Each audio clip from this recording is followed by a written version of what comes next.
বুঝেছো, এই ফড়িংকে আমরা বলি সূচ ফড়িং, বুঝেছো? এই যে দেখো তোমরা কি বলো গো? আমরা বলতাম সূচ ফড়িং। কি ভালো লাগছে দেখো এখান থেকে জবা দুখানা দেখতে, দেখেছো? এই যে এই চাপা ফুলের এই যে গাছের টবখানা, টবই বলছি, গামলাটা, এই যে এখন আমি একটু জল দিলাম, তো এনারও বেশ আগাছা হয়েছিল এই টবে, সেটাও পরিষ্কার করেছি। ইনিও তো যে হারে বাড়ছেন। এই যে নেরোবাবু চিল্লাচ্ছে, নেরো। আর ওই থোক টগরকে দেখো সাদা, দেখেছো?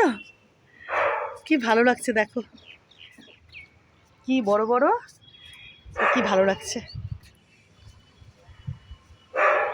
অনেক দিন থাকে জানো, ফোটার পরে বেশ অনেক দিন থাকে এই গাছের টগর। দেখো, দেখেছো কি বড় বড় বড় বড় টগর।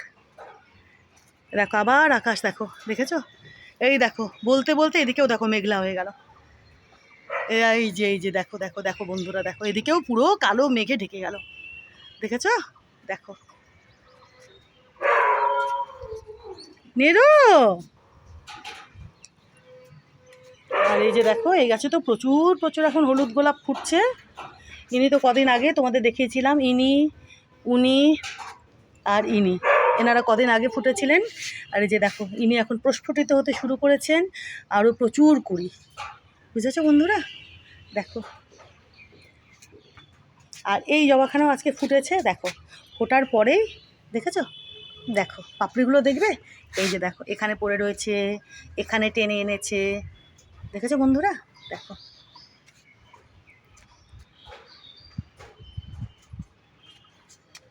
অনেক বড় বড় ব্রাউন জবা ফুটে গেছে। ইনিও ফুটেছিলেন সেইভাবে, তারপরে কি করেছে দেখো, এই যে দেখো, দেখেছো? থাক, এরপরেও আমার বাড়িতে প্রচুর প্রচুর ফুল ফোটে, ফল হয়, তাই তো? মানে আমার বাড়িতে, মানে আমার বাড়ির বাগানে, ঠিক কি না? দেখছোই তোমরা, কাঠবেলারি একটু একটু খেয়ে শেষ করতে পারে না।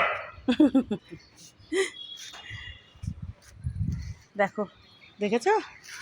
এক্ষুনি একটুখানি রোদ উঠেছিল, তারপরে কীরকম আবার মেঘলা হয়ে গেল। দেখো পুরো মেঘ হয়ে গেল, একদম কালো মেঘে ঢেকে গেল। মেঘ হয়ে গেল মানে কালো মেঘে ঢেকে গেল। একটু আগে